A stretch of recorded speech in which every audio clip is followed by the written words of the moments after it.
Thanks, Indy. Good morning. Can we have... Perfect. Good morning. My name is Vijay, and my company is Decibel Live, and we monitor environmental pollution, and we help cities enforce regulations. In the next few minutes, I'm going to talk about how we use a network of sensors and smart contracts to help cities do that exactly. Here's a typical problem space we address. There are three main stakeholders: the governments, the corporations, and citizens. Corporations are typically in charge of the production processes. Let's say, for example, food production or water treatment or construction projects like building bridges and so on. And often these processes have byproducts which are ignored. And these can be gas emissions or unwanted noise or ground vibration. And they can have harmful effects on people and animals and on the environment in general.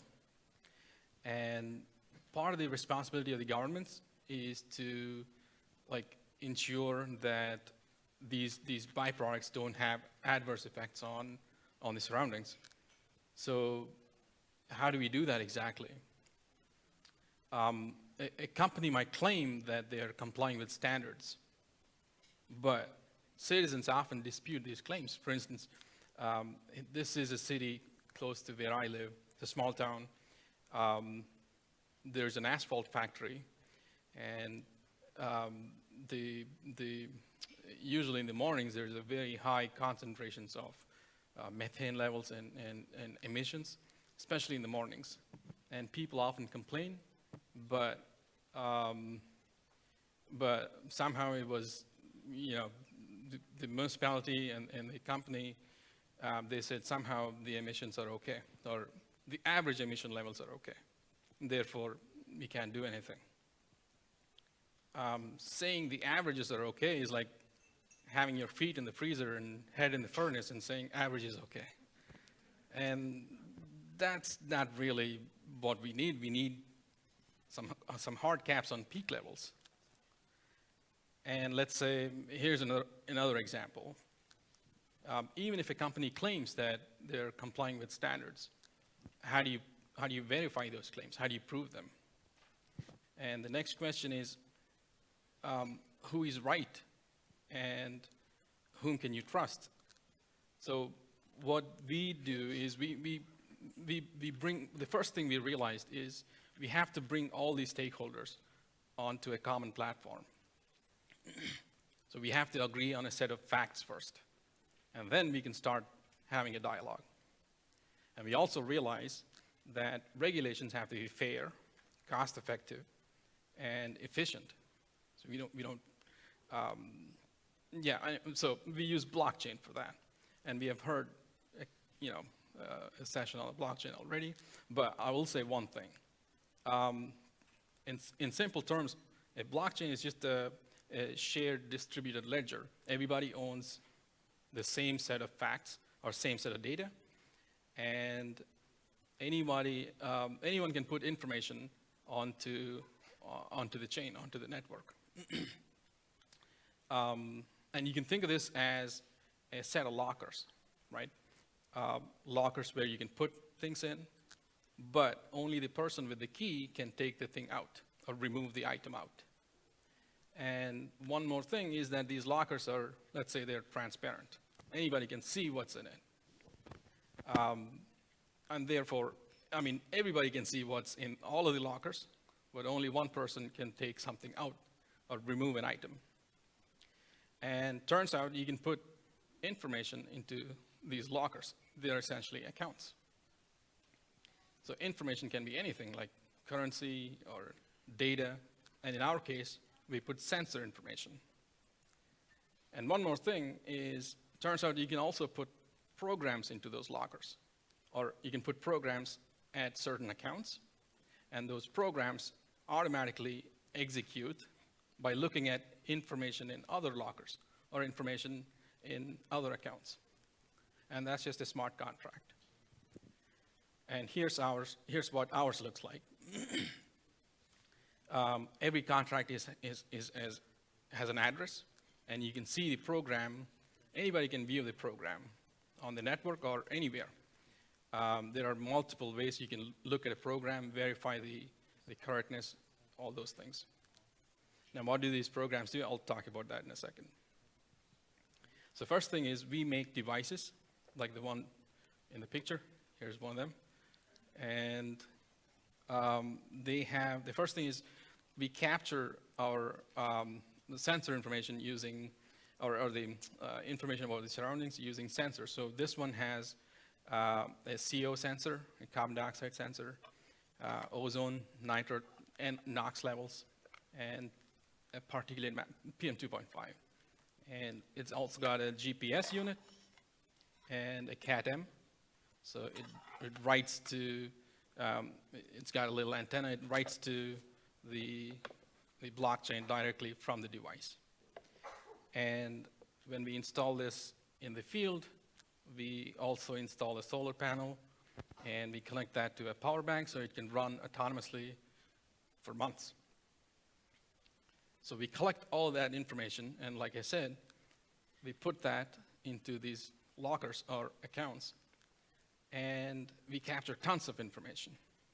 So we can capture the location information, where the sensor is located, the CO levels or gas emission levels, and it's also, one of these we have 3 different versions, and one of them has a omnidirectional microphone, so we can capture, like, let's say, unwanted noise, for instance. And we also have an extension that connects to an accelerometer, so you can detect ground vibration. And if you have, let's say, for instance, some digging going on, or if there's construction, we can measure how you feel, let's say 1 kilometer from where the construction is going on. So we collect this information and from several points, and we let that feed into the smart contract. And now the cities can set some regulations, or cities can implement, or cities can set some standards. Let's say at this zone, at a particular zone, we need the vibration levels to be a certain level. Or you say in the previous case in Ugur, they could have said, we want the ozone levels at a certain level, and if you peak, or if you breach that level, then certain action should take place. And that's exactly what contracts do. And what we do in most cases is, because of all of these event data and because of the contracts, we implement contracts to do 2 things especially. One is to capture the rate at which events are changing. So for instance, this is a real, this is data from a field. This is actual data. And you can see this is ozone levels. And you can see the ozone levels going up during the day. And in the evenings, it comes down. And so we can actually determine the rate at which the levels are rising. So especially when you have, when you're right next to, let's say, an airport. The aviation fumes and the aviation fuel can cause ozone buildup, and that's really bad for your health or for your breathing. And instead of waiting until there are adverse effects, you can actually detect or detect when the levels are rising and take an action. Now I met with Schiphol in the Netherlands, and they said, well, we plan these things years in advance, so we can't change anything. In some cases, the corporations have policies and plans, way up into the future. So in some cases they cannot, but in other cases there are. At least what we are doing is we're capturing these trends, and so they can make better policies or better plans for next year or sometime in the future, for instance. Now, the second thing is we also capture signatures. Signatures are like, let's say, So let's say a common example I give is, let's say the carbon dioxide is rising at a certain level along with the smoke particles. Then we combine both of them and we can say, okay, there's going to be a fire. So given that information, we can say if we see the same set of patterns, then we'll call there's going to be a fire. When we see the same set of, or when we see the same pattern next time, we can say, instead of, instead of individual items, we can actually collectively say, okay, there's going to be a fire. And we can have multiple, we can combine multiple sensor information, and we can have complex signatures. So currently, we are at these locations, and mostly at government sites. And some of the governments want to do privately, or test privately, and others are more open.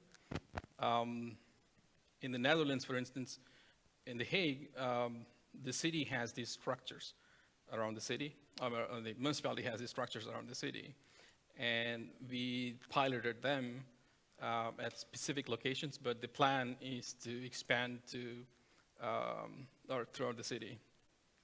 And in New Zealand, they wanted a specific type of a report. They wanted a noise heat map to find like where the higher intensities are, especially with outdoor events. They seem to party a lot. So that's, every municipality has this, different types of regulations. And so in New Zealand, that's what they wanted. And same thing in California too. One of the noise officers said, we can't be everywhere, so we need some automated system, and that's, that's why they were interested in this one. And in Congo, there was a mine, and the mine operators didn't have any standards, and so there was one NGO wanted to set, we're capturing sensor levels so we can, eventually create some policies there. Lastly, we are a for-profit company, but we have, we're trying to position ourselves as a nonprofit. So, we all share the same environment, and we want to give the data so other people can use it and create patterns or use the information for good, essentially. And we sell the hardware, and then that's why we say we are a for-profit company, and we have our own, each transaction, we sell hardware sales is one thing, and hardware or software transaction commission is also how we make money. And currently we have 4 clients, and we are planning to grow to 25 next year. And there are 2 people that are helping us, and Dr. Foreman, he's is a policy advisor at OPCW. He was a guy who helped us create these signatures. And the IIR filters, we made them possible. They were made possible by Dr. Muleson. And that is my time. Thank you so much. Thank you.